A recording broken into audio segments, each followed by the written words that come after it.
Hello, everybody. This is Anita, your science teacher. I hope all of you are doing good, children. Today, let's start a new lesson, which is separation of substance. All of you are ready? Come on, let's start it. Children, in your last lesson, you learned about separating of the materials, which is sorting of materials. We understood what is material, what is sorting, and what are the different properties of sorting those materials, right? Like that, in this lesson, we will be understanding how are these substances separated, why should we separate them, and what are the different methods involved in it. So in this class, we will be understanding the methods of separation, handpick, winnowing, threshing, sieving, evaporation, sedimentation, decantation, filtration, and magnetic. So these are the topics that we will learn in today's class. First of all, let us understand what is separation. What do you mean by separation, children? Separation means to make different groups of the materials that you have. You have some materials with you and you are making them into different groups. This is called separation. For example, in your class, when you go to the prayer, your teacher asks you to make a separate line, the boys separate line, the girls separate line, right? So we are making two different groups there. And in your school, you have different groups like the green group, the red group, the blue group, the orange group. So we are separating things there. Why do you think we are supposed to separate the things? There are two reasons for separating the things. The first reason is to get the purity. To get the pure form of a substance, we need to separate them. The second thing is, it becomes easy to understand when you separate these things. Right, children? Even when you sorted the materials, it became easy for us to understand the properties of those material. This will help you to understand what is the property of an material or an object. Likewise, separating of these substance will help you to get the purity and to understand that those things better. So what are the different methods of separating these substances? The first one is the hand pick. The name itself says it is you're separating the substance by hand. You have seen at home your mom is separating the dust or the unwanted materials of rice from the rice or the grains which is going to use it for cooking. So you have seen this, right? So we remove the unwanted things from a substance by hand. For this, we need to remember that the quantity from which we are removing the substance should be less. If there is too much, for example, you have 50 kg, 100 kgs, it becomes difficult to do it by hand. When it is of 5 kgs or 10 kg of rice, we can do it by hand.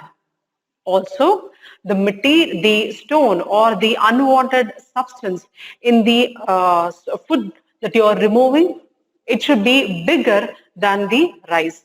The stone or the unwanted thing which you remove it from the grain, they have to be bigger in size while doing. So this becomes easy in removing the unwanted things from the food or any other thing which we do it by hand.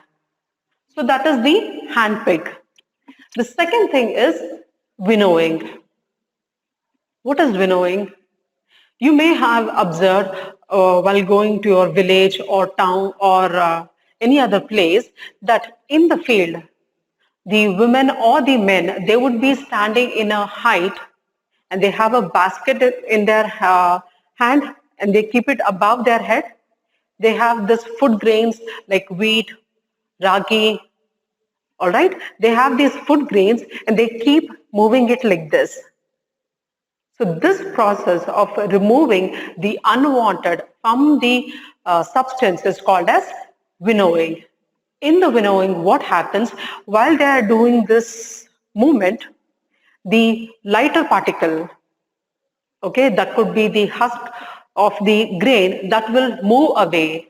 It will move away from you, and the what do you say, the food grains which is heavy, they will fall near you. So this becomes easy to pick the unwanted things and remove them, and to have the what do you say, the food grains which we can further use it for cooking.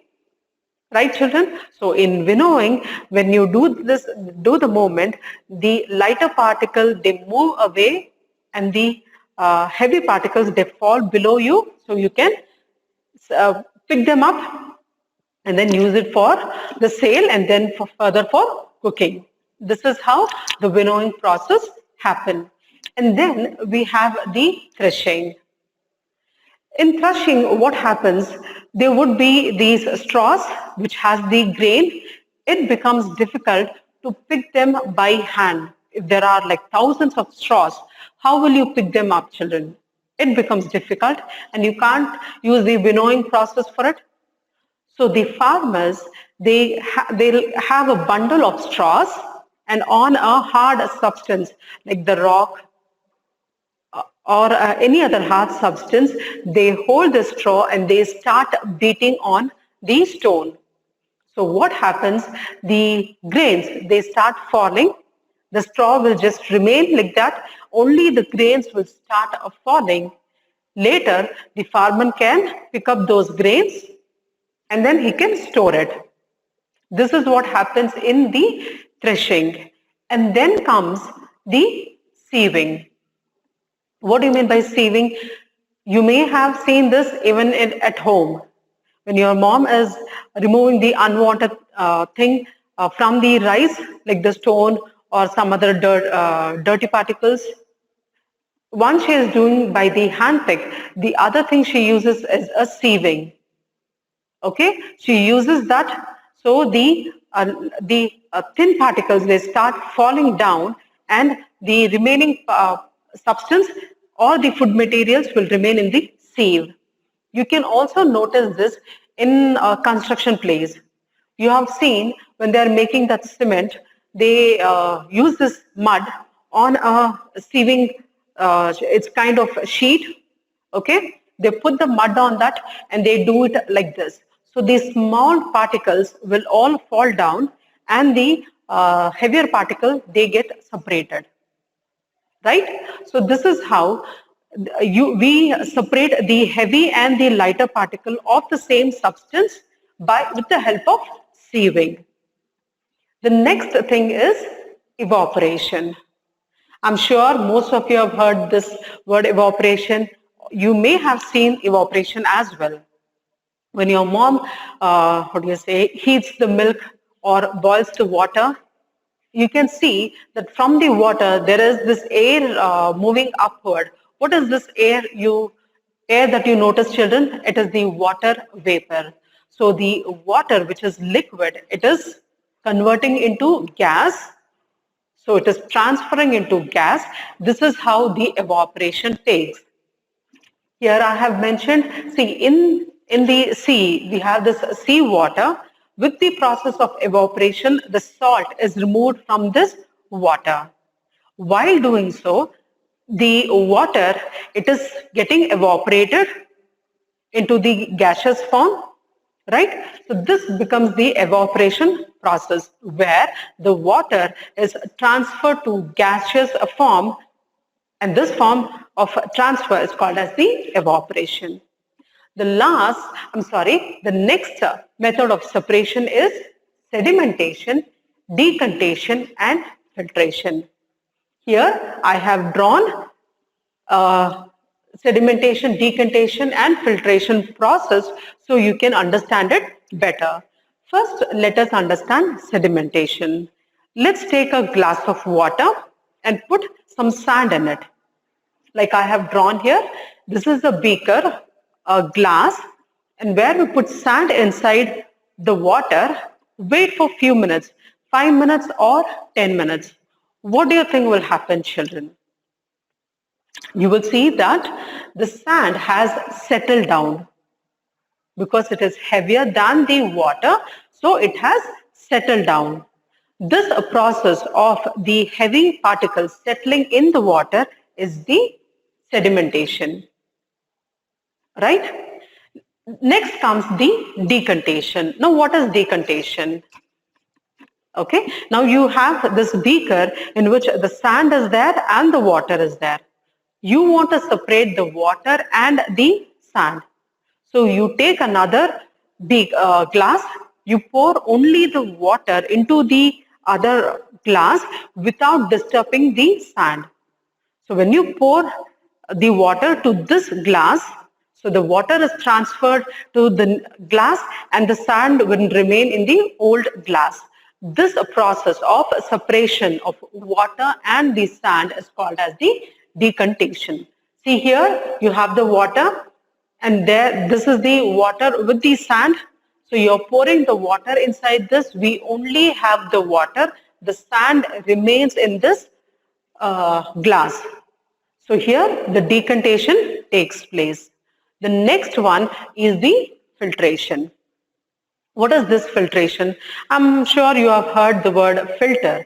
In your house, when your mom prepares coffee or tea, she uses a filter to separate the powder of the tea powder and the tea.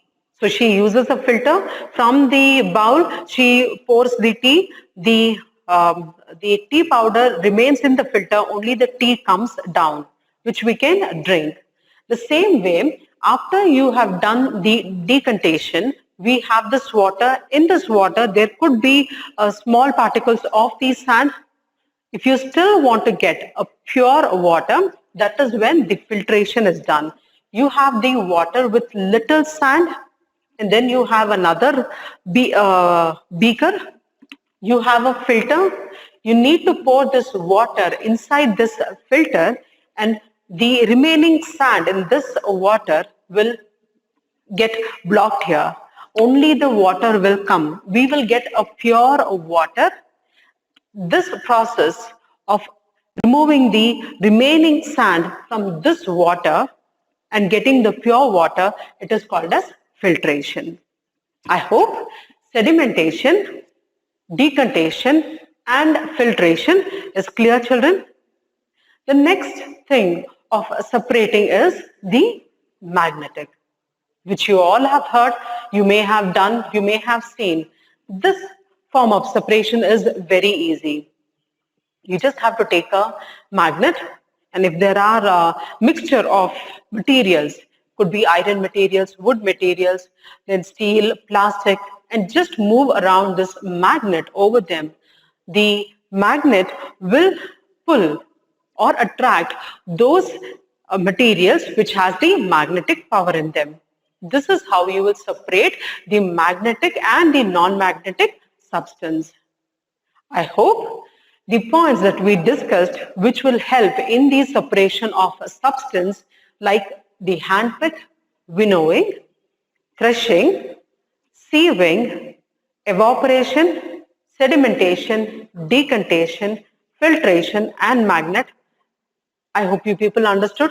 So these are the different ways how you can separate the substance from the unwanted things so that you can understand them better. Right, children? Please go through your textbook. You will understand the concept better. I shall meet you in the next class. Till then, bye, children.